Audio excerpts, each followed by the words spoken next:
Okay. We are sitting with Don Gould. Don, would you just introduce yourself to us and Sure. your business? Sure. Well, I am president of Gould Asset Management, which is a registered investment advisor based in Claremont, California. We manage about $500 million in assets for mostly individuals and families, but also for a number of nonprofit institutions. I'm also a member of the Board of Trustees at Pitzer College, which is one of the 5 Claremont colleges here locally.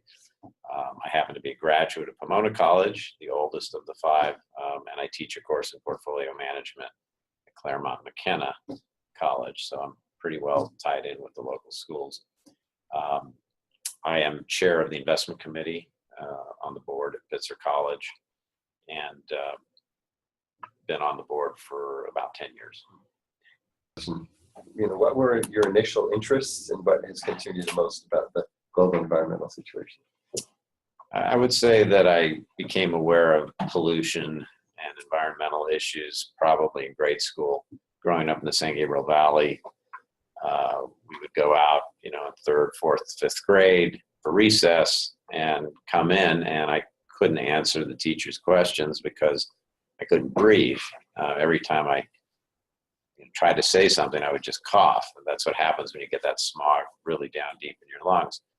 And I knew there was something wrong. So that was probably the germ of it. But I think a couple other things. One, I was very active in the Boy Scouts.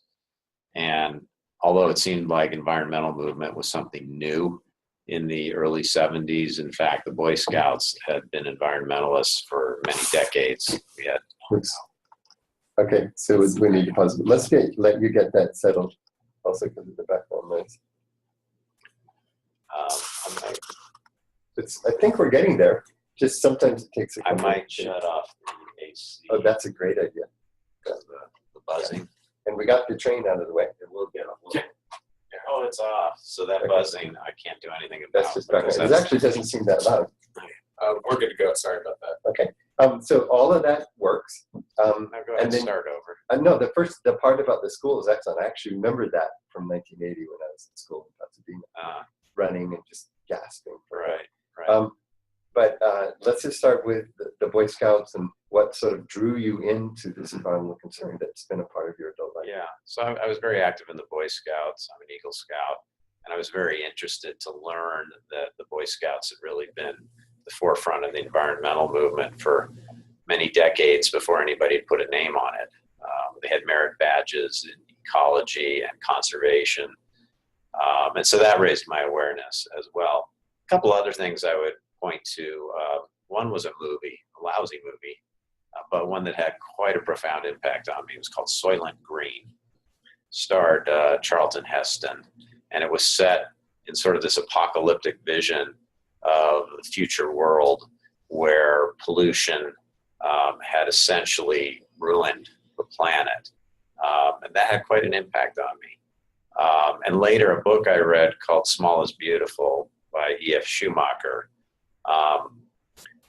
also had an impact on me because part of the message of that book was that we should not be organizing our society solely around conventional measures of economic progress, i.e. ever-growing consumption of the planet's depleting resources. So I think all those things kind of planted seeds that later, came to fruition in some sense when I was presented, with this issue of fossil fuel divestment.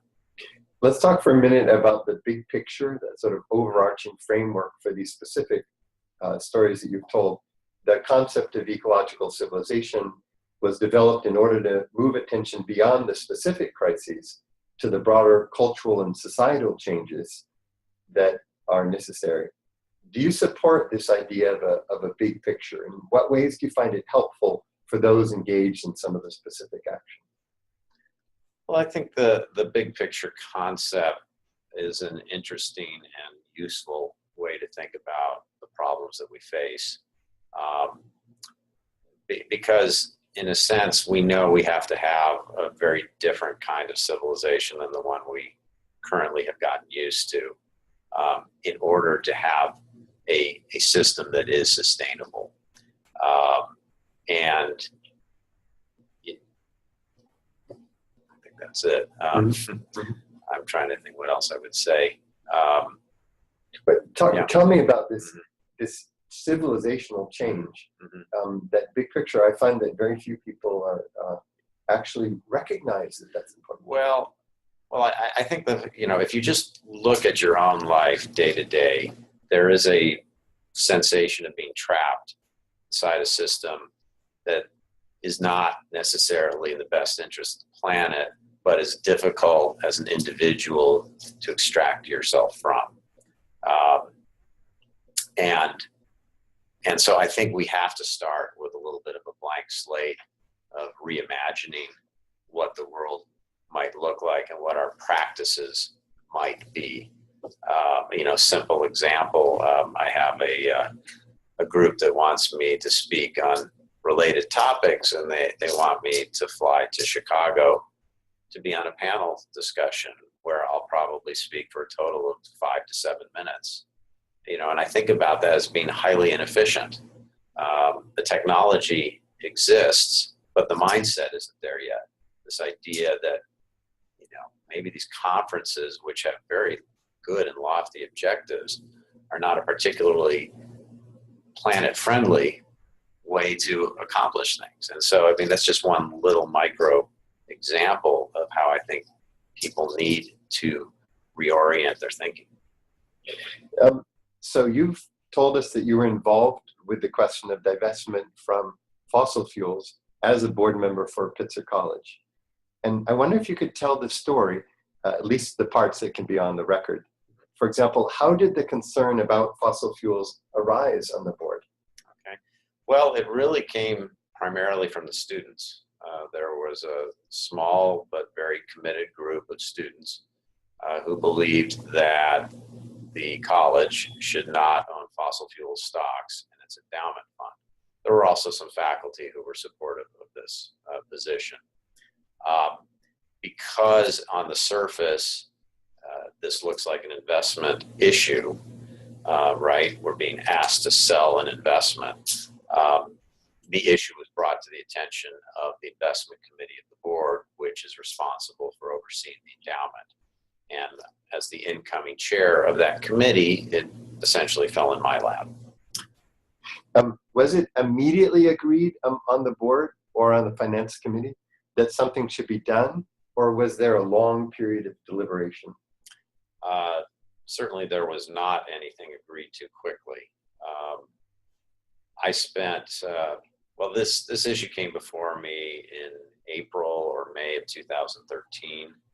I spent the summer thinking about it, and by October I was ready to give an interim report to the board.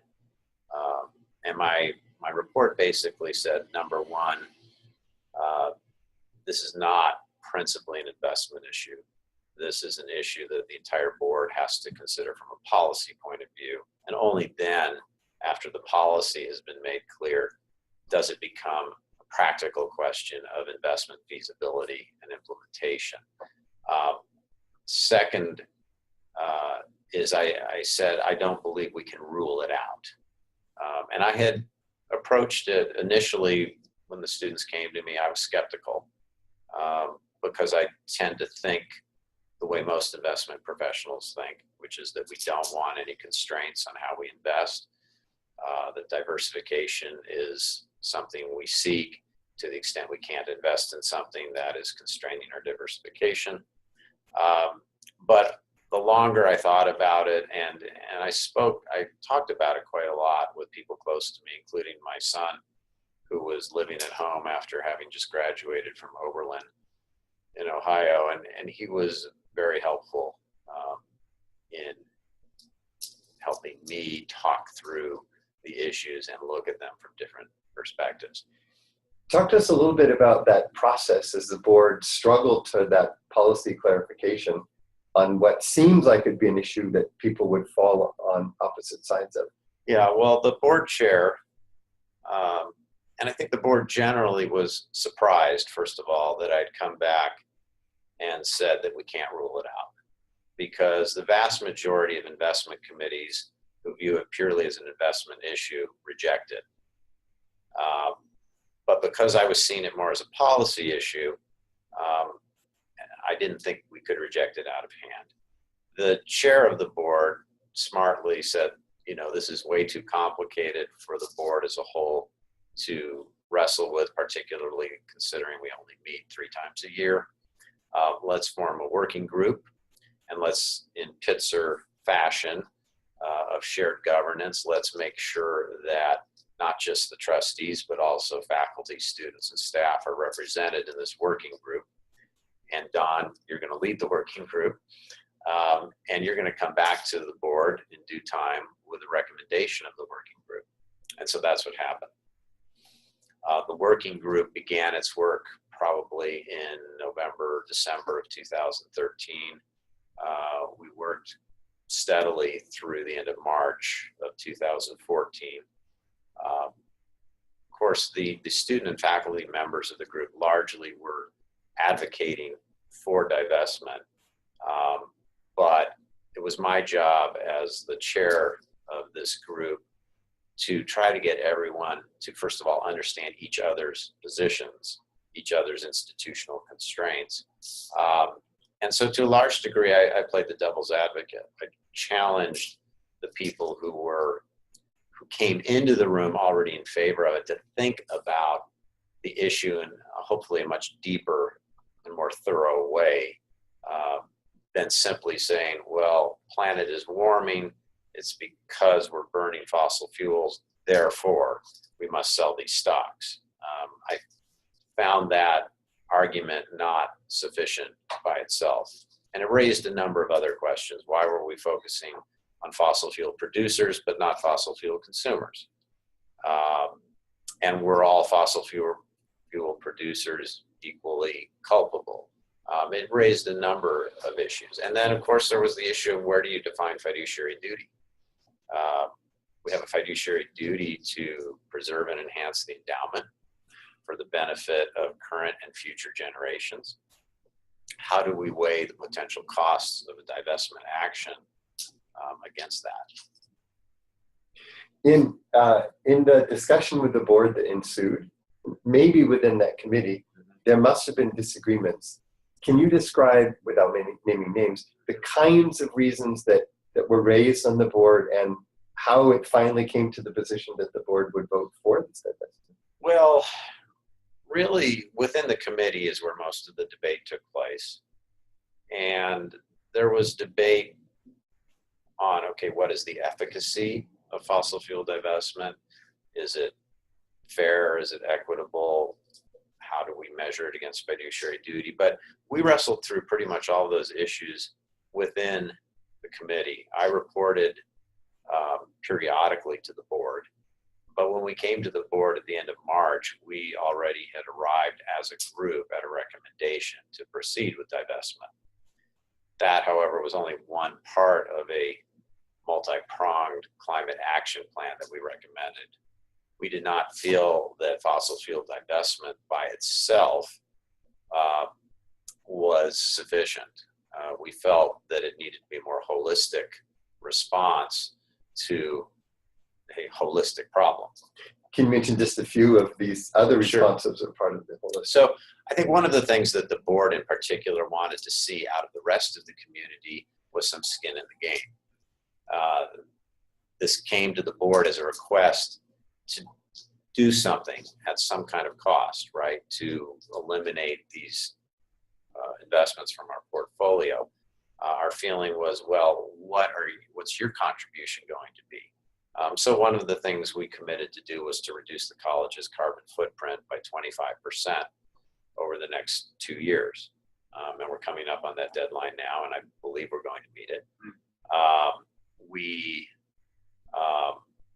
also committed to extend the investment criterion beyond simply eliminating fossil fuel stocks, but also to take into account environmental, social, and governance factors in all of our investment decision making. Because there was a debate within the committee about, well, this fossil fuels, it's okay, but it's so narrow. Why do we stop there? And how, why fossil fuels and not childhood obesity? You can sort of go down the line. There's plenty of good causes. So incorporating the so-called ESG factors into our investment decision-making was another important accomplishment. As the board chair said, we solved the problem by making it bigger. We didn't restrict ourselves to this narrow issue.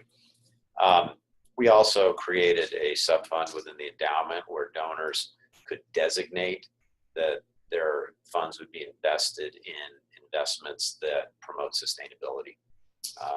There were a couple other planks, but those are the ones that immediately come to mind. That's really helpful. Have there been positive consequences as a result, either for the community or more broadly? Oh, absolutely. I think Pitzer College is very proud to have been a leader in this movement, the first private higher education institution in California to do so, the first higher education institution in Southern California to do so, and our divestment was quite a bit more broadly defined than some other institutions, which only chose, for example, not to hold coal investments. So I think it was and still is a subject of pride for the institution, because I think one of the primary reasons we chose to proceed with it is that we felt it ultimately was necessary to align the actions of Pitzer College with its stated core values, which include environmental sensitivity, social justice. A final question on Pitzer. What advice would you give to board members at other colleges and universities who wish to begin a similar process at their own schools? Well, I think that the process we followed has been a good model, and that a number of other schools have actually adopted it.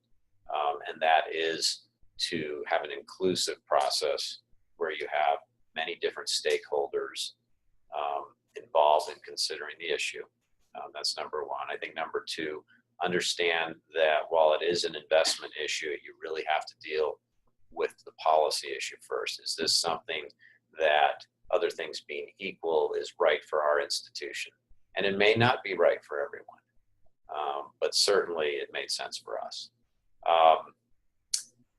And I think the third thing is you have to tell everyone to have an open mind, because I think too often what happens is you have a working group or a task force, and it's really for show.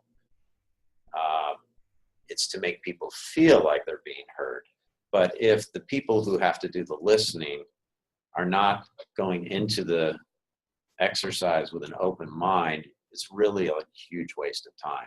And we've seen this happen with several prominent institutions in the Northeast, where they created their own task force. Task force came, that did very thorough and painstaking deliberations, and came with a consensus back to the board, back to the university, with recommendations that were ignored. Which, if you know the answer is no, don't put people through that. If there's no possibility of getting to yes, there is no reason to make people think that they have a voice when in fact maybe they don't. Does this mean that some of the work of succeeding is done with first discussions on the board before the committee is formed to make sure there's openness to the idea? Yeah, I think that's critical. And it's interesting. I think there was a faction on the Pitzer board that was very supportive of the idea, but not very hopeful. Because I think they understood that typically it's the investment committee, which is made up of a lot of people who look like me, who are going to sit down and look at it purely from an investment point of view and come up with a conventional investment answer to the problem. Now, I want to hasten to add that divesting from any segment of the market is not something that can be done lightly, because there are only so many segments, and oil is a major segment of the market. There's a lot of argument about this is a slippery slope. Today it's this, tomorrow it's that, pretty soon we have no investable universe. So it really truly has to cross a very high bar in order for it to make sense. And it's not something you can do frequently. So I don't at all discount or take lightly the conclusions that other investment professionals reach on this topic. I think that the people who are advocating in favor of fossil fuel divestment need to acknowledge up front that it's a big, big step. And it's the kind of thing that can only be done very infrequently if you're still going to have a reasonably diverse investable universe. A final question. What other similar efforts do you think would be fruitful outside of the world of private higher education, or as you mentioned, public higher education? Mm-hmm. What would you like to most see happen as your own vision moves outward mm-hmm. from success in this area and some consulting you're doing? Mm-hmm. Dream from that point. Well, one of the things I've said about divestment was that if you did it in secret, it would be a completely worthless gesture. We know that selling our relatively minor holdings in fossil fuel stocks is not going to change their price in the market. It's not going to change their cost of capital. And it's not probably going to change the behavior of the fossil fuel companies. However, it is a statement that is seen by people who are influential, it's seen by policymakers. And hopefully those policymakers understand why that statement's being made and why we went to all the trouble to make the statement. That, you know, I think academia has a responsibility to be thought leaders. And we certainly see ourselves as part of that at Pitzer. So if I had a dream, it would be that academia, for starters, can be honest about the issue and can make its influence and its voice heard more broadly. You know, we see, you know, major institutions fighting against the idea. And in my opinion, giving reasons that sound good on paper, but aren't really the reasons that they're unwilling to proceed. The real reasons perhaps aren't so easily disclosed. But I would like to see the world of academia and higher education kind of rise to its highest, and, you know, what do they call, what's that expression? The better angels of our nature. You know, it's there in every college and university in the country, but getting there, that's the challenge, and that would be the dream. Is there anything that we didn't ask you that you would want to say based on your experience with Pitzer and your own broader vision for this movement toward a sustainable civilization? Well, you can use this if you like. I would say that I was an unlikely person. If you had asked me in 2012 if we'd be having this conversation in 2016, I would say I would be very surprised, because I was basically going about my business the way we all go about our business. And I feel very fortunate that I happened to be in a particular place at a point in time when my own awareness was able to be raised and my involvement to be accelerated. I guess what I would say to other people is, if you keep your eyes and your ears open, you'll realize that there are opportunities for you to get involved, but you just have to be sensitive and aware to them when they cross your line of sight. Thanks very much, Don, for joining